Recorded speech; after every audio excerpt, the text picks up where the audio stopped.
तूने गर ठान लिया है जुल्म ही करने के लिए। तूने गर ठान लिया है जुल्म ही करने के लिए। हम भी तैयार हैं अब जी से गुजरने के लिए। अब नहीं वह जिसको दबाए बैठे थे। अब नहीं वह जिसको दबाए बैठे थे। जाग उठे नींद से, हाँ हम तो संभलने के लिए। जाग उठे नींद से, हाँ हम तो संभलने के लिए। गुलामी की नींद से भारत माता को जगाने के लिए स्वतंत्रता संग्राम में अनगिनत सपूतों ने अपने प्राणों की बलि देकर भारत माता को गुलामी की जंजीर से आज़ाद कराया।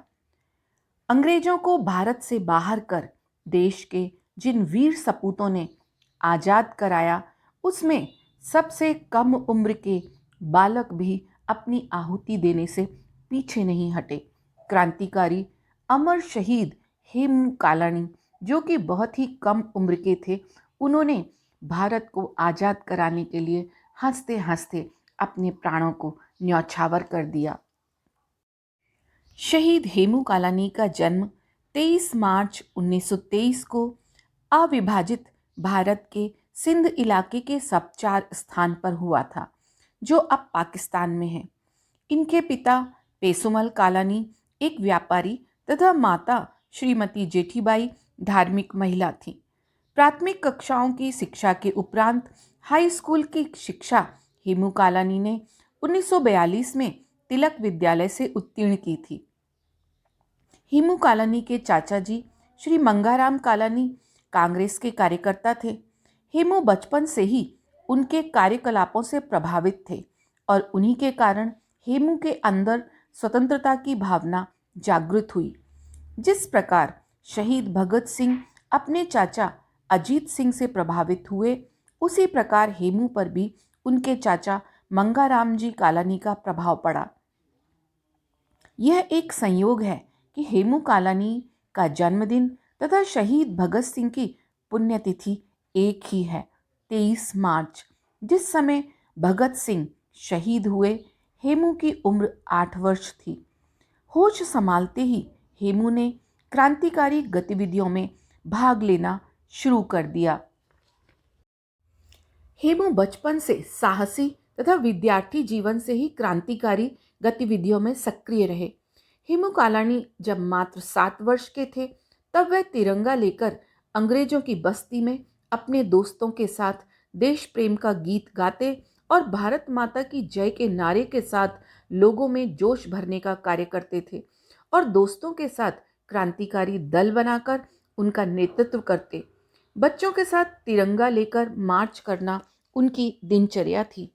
वह अपने साथियों को स्वदेशी प्रयोग पर बल देते, इंकलाब जिंदाबाद और भारत माता की जय के साथ प्रभात फेरी निकालते थे। हेमू कालानी ने भी देश के लिए अपना जीवन समर्पित कर दिया। और हम तैयार हैं सीना लिए अपना इधर, और हम तैयार हैं सीना लिए अपना इधर। खून से खेलेंगे होली गर वतन मुश्किल में है। खून से खेलेंगे होली गर वतन मुश्किल में है। 8 अगस्त 1942 को गांधी जी ने अंग्रेजों के विरुद्ध भारत छोड़ो आंदोलन तथा करो या मरो का नारा दिया। इससे पूरे देश का वातावरण एकदम गर्म हो गया। गांधी जी का कहना था कि या तो स्वतंत्रता प्राप्त करेंगे या इसके लिए जान दे देंगे। अंग्रेजों को भारत छोड़कर जाना ही पड़ेगा। जनता तथा ब्रिटिश सरकार के बीच लड़ाई तेज हो गई। अधिकांश कांग्रेसी नेता पकड़ पकड़ कर जेल में डाल दिए गए। इससे छात्रों, किसानों, मजदूरों, महिलाओं, पुरुषों एवं अनेक कर्मचारियों ने आंदोलन की कमान स्वयं संभाल ली। Police station, post office, railway station आदि पर आक्रमण प्रारंभ हो गए। जगह जगह आगजनी की घटनाएं होने लगी। गोली और गिरफ्तारी के दम पर आंदोलन को काबू में अंग्रेज सरकार लाने की कोशिश करने लगी। हेमू कालानी सर्वगुण संपन्न व होनहार बालक था, जो जीवन के प्रारंभ में ही पढ़ाई लिखाई के अलावा अच्छा तैराक, तीव्र साइकिल चालक एवं एक अच्छा धावक भी था। वह तैराकी में कई बार पुरस्कृत हुआ था। सिंध प्रांत में भी तीव्र आंदोलन हुआ तो इस वीर ने आंदोलन के जोश और उत्साह से उस आंदोलन में भाग लिया। स्वराज्य सेना में अपनी सक्रियता के कारण हेमू जल्दी ही संगठन की रीढ़ की हड्डी बनकर उभरे। हेमू अपने साथियों के साथ विदेशी कपड़ों का बहिष्कार करते, लोगों में चेतना जगाने का कार्य करते। वे विदेशी कपड़ों को इकट्ठा करते और बाद में उसे जला देते और अंग्रेजों के अत्याचार के विरुद्ध नागरिकों को जागरूक करते। इस निडर सिपाही का एक ही सपना था कि वे देश की खातिर फांसी के फंदे पर झूल जाएं। इसके लिए वे अपने गले में फांसी का फंदा डाले रखते थे और शहीदों को याद करते थे। वे कहते थे ऐसा करने पर उनके अंदर देश के लिए मर मिटने का जज्बा पैदा होता है। जल्दी ही हेमू को ब्रिटिश सरकार के खिलाफ छापामार गतिविधियां करने, वाहनों को जलाने, जुलूस निकालने वाले क्रांतिकारी के तौर पर पहचाना जाने लगा। अक्टूबर 1942 में हेमू को एक गुप्त सूचना मिली कि भारत के स्वतंत्रता आंदोलन को कुचलने के लिए अंग्रेज सेना की एक टुकड़ी तथा हथियारों से भरी विशेष ट्रेन उसके नगर से गुजरेगी, तो उसने अपने साथियों के साथ इस ट्रेन को गिराने की सोची। उसने रेल की पटरियों की फिश प्लेट निकालकर पटरी उखाड़ने तथा ट्रेन को डिरेल करने का प्लान तैयार किया। हेमू और उनके दोस्तों के पास पटरियों के नट बोल्ट खोलने के लिए औजार नहीं थे, अतः लोहे की छड़ों से पटरियों को हटाने लगे, जिससे बहुत आवाज होने लगी। इसी दौरान गश्ती सिपाहियों की नजर हेमू और उनके साथियों पर पड़ गई। उन्होंने हेमू और उनके दोस्तों को पकड़ने के लिए एक दस्ता दौड़ा दिया। हेमू ने सब दोस्तों को भगा दिया, किंतु खुद पकड़ा गया और उसे जेल में डाल दिया गया। हेमू पर सखर कोर्ट में मुकदमा चला और उन्हें आजीवन कारावास की सजा सुनाई गई। हेमू कालानी को कठोर यातनाएं दी गईं। हेमू को जेल में अपने साथियों का नाम बताने के लिए काफी प्रलोभन और यातनाएं दी गईं, पर 19 वर्षीय हेमू तो जैसे भारती की आज़ादी के लिए प्राणों की बाजी लगाने को तत्पर था।